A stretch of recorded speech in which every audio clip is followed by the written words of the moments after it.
Hello student, welcome to equator academy Dehradun. और हम लोग जो है यूकेपीएससी मेंस एग्जाम, चाहे आप लोअर या अपर का दे रहे हो, पेपर 3 को लेकर हम लोग बात करेंगे। पेपर 3 का किस कॉन्सेप्ट में बात करेंगे कि अगर आप देखें आपका जो यूकेपीसीएस अपर पीसीएस का मेंस का पेपर है, पेपर्स आपके जो पैटर्न है उसमें जनरल स्टडीज़ पेपर 3 में आपका दे रखा है क्या, technology, economic development, biodiversity, environment, security and disaster management. तो इस वीडियो में जो मैं टॉपिक ले रहा हूँ वो जीएस 3 में आपके आने की पॉसिबिलिटी है।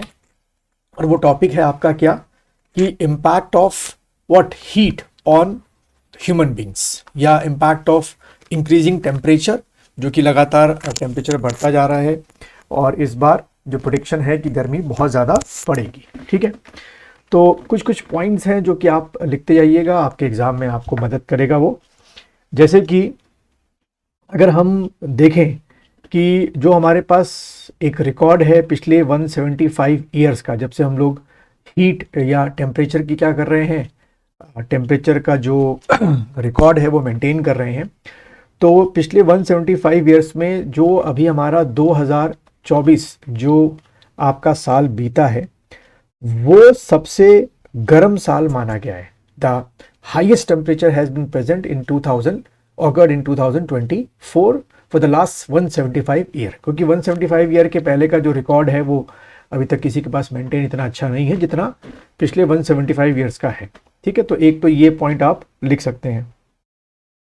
दूसरा जो बताया गया है कि 1850 से लेकर, ठीक है, 1850 से लेकर 1900 तक ये माना गया है कि जो आपका एवरेज टेम्परेचर है, एवरेज टेम्परेचर जो है वो 1.5 डिग्री सेल्सियस ज़्यादा रहा है। ठीक है, तो ये पॉइंट भी आप लिखेंगे कि ये भी एक है कि कंटिन्यूटी में जो टेम्परेचर है वो आपका बढ़ता जा रहा है। एवरेज टेम्परेचर 1850 से 1900 में 1.5 डिग्री रहा, जो कि बहुत ज़्यादा आपका माना जाएगा। 1.5 देखा जाए तो बहुत ज़्यादा है एवरेज टेम्परेचर का देखा जाए तो। ठीक है, और दूसरा एक और डेटा है जो आप लिखेंगे कि 1951 के ऑनवर्ड जो है लगातार जो है जो आपके समर के डेज हैं, इंडिया की बात कर रहा हूँ मैं, कि 1951 से कंटिन्यूसली लगातार समर के जो डेज हैं आपके वो आपके इंक्रीज हुए हैं। यानी कि अगर मैं बोलूँ कि पहले मोटा मोटा अगर 30 दिन की या आपके 40 डेज की अगर गर्मी पड़ती थी तो लगातार हर साल वो बढ़ता जा रहा है, कभी 41 डेज, 42 डेज। तो एक तो ये आपका बढ़ा है। दूसरा जो बताया गया है कि जो हीट वेव का आपका क्या होता है, टेन्योर होता है, वो भी लगातार इंक्रीज हुआ है। क्योंकि हीट वेव जो है जब हमारे यहाँ स्पेशली अप्रैल मई जून में 3 महीने का अगर हम बोलें समर सीजन है आपका, with in 3 months of summer season, तो 3 महीनों में कुछ ही आपके ऐसे दिन रहे हैं पिछले सालों में कि 20 दिन हीट वेव चली है, 25 दिन हीट वेव चली है। बट अब कहा जा रहा है कि 1.5-2 महीना, यानी कि 2 महीने लगातार हो सकता है कि हीट वेव चले। तो ये पॉइंट भी आप लिखेंगे कि इम्पैक्ट क्या पड़ेगा आपका अगर टेम्परेचर इंक्रीज हो रहा है तो लगातार। ठीक है, तो ये पॉइंट आप वहाँ पर अपने लिखेंगे। ठीक है, तो अगर हीट वेव्स के डेज बढ़ रहे हैं, समर के डेज बढ़ रहे हैं, तो you can understand its impact on every aspect of the life. ठीक है, और यहीं पर एक और पॉइंट लिखा हुआ है कि अगर हम किसकी बात करें, अर्बन एरिया, ठीक है, तो अर्बन एरियाज में जो है आपका जो एक एवरेज टेम्परेचर होता है उससे बढ़ के 4 डिग्री प्लस टेम्परेचर जो है वो देखने में आ रहा है।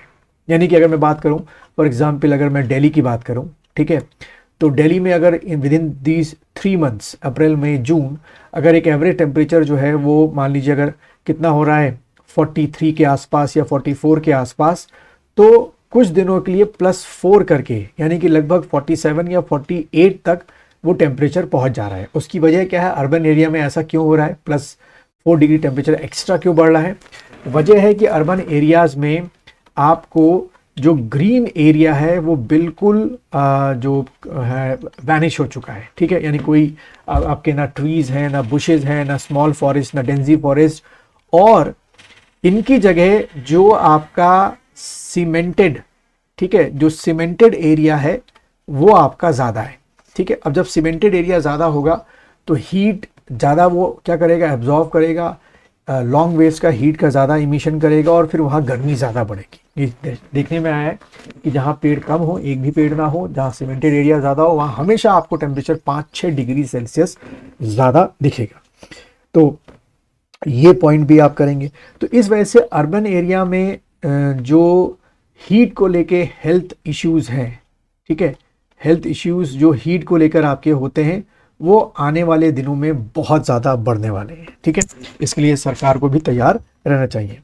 जैसे खुद आपका इंडियन मेट्रोलॉजिकल डिपार्टमेंट ने क्या किया है, एक एडवाइजरी जारी की है कि in the month of the April मई जून आपके जो नॉर्थ इंडिया है, आपका जो ईस्ट पेनिनसुलर और मिडिल इंडिया है, नॉर्थ वेस्ट जो है वो बहुत बुरी जो है वहाँ पे क्या है, तेज़ जो है गर्मी पड़ेगी, ठीक है।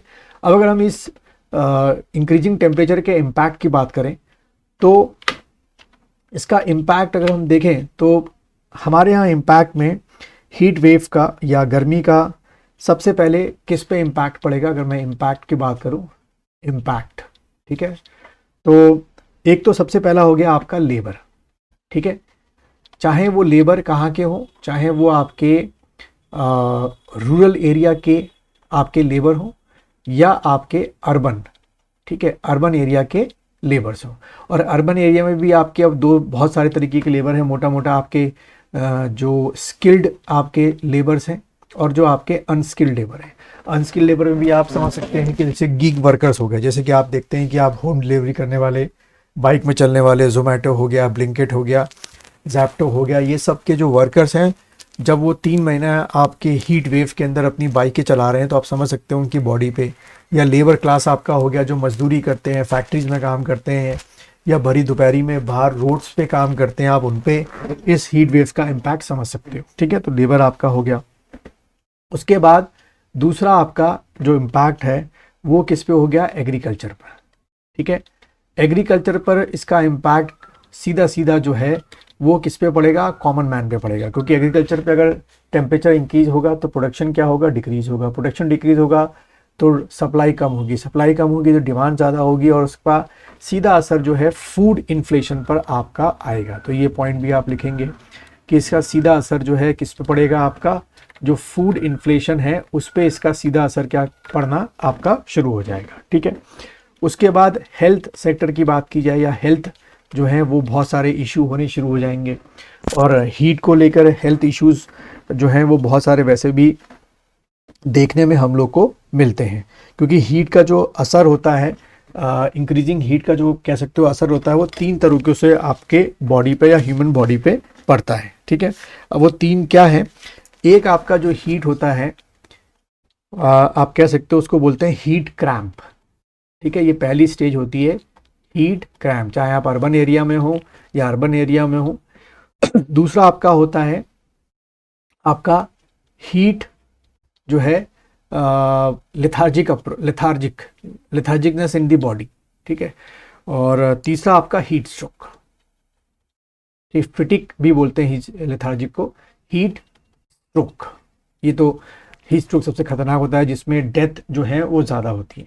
अभी आप देखें पिछले साल भी जो है कई आपकी क्या हुई थी, हीट स्ट्रोक से लगातार जो है वो हमारे यहाँ क्या होती है, डेथ जो है वो होती है। अब जब एडवाइजरी जारी की गई है, वार्निंग जारी की गई है, तो समझ सकते हैं कि ये तीनों से जो असर होने वाला है वो थोड़ा ज़्यादा जो है वो हम ह्यूमन बॉडी पे होने वाला है, ठीक है। और इसका दूसरा अगर मैं इम्पैक्ट की बात करूं कि डे टू डे लाइफ में ऑफिसेज में जो प्राइवेट सेक्टर है, गवर्नमेंट सेक्टर है, उसमें कामकाज पे असर पड़ेगा, स्कूल्स कॉलेजेस को बंद करना पड़ेगा, जो उनकी पढ़ाई का नुकसान है। अब ऑनलाइन स्टडीज़ अलग होती हैं बट उसका भी इतना इम्पैक्ट स्कूल कॉलेज की बात करें तो इतना अच्छा नहीं पड़ता है। आपके जो fragile section of the society हैं, अब वो कौन है fragile section of the society, जैसे कि आपके ओल्ड एज पर्सन हो गए, डिजीज्ड पर्सन हो गए, प्रेग्नेंट वुमेन हो गए, बच्चे हो गए, उन पे इसका सीधा सीधा असर जो है वो पड़ेगा।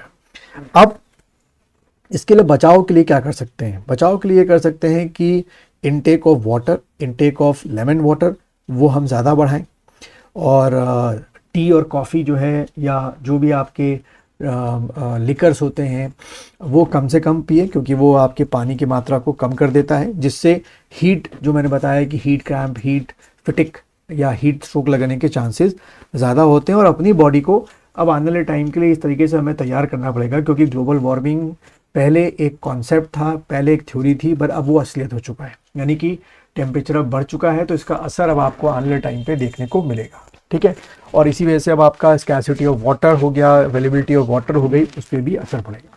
तो ये क्वेश्चन आपका 10 to 15 मार्क्स का आएगा, तो 100 to 150 वर्ड्स में आप इसको लिख कर आएंगे।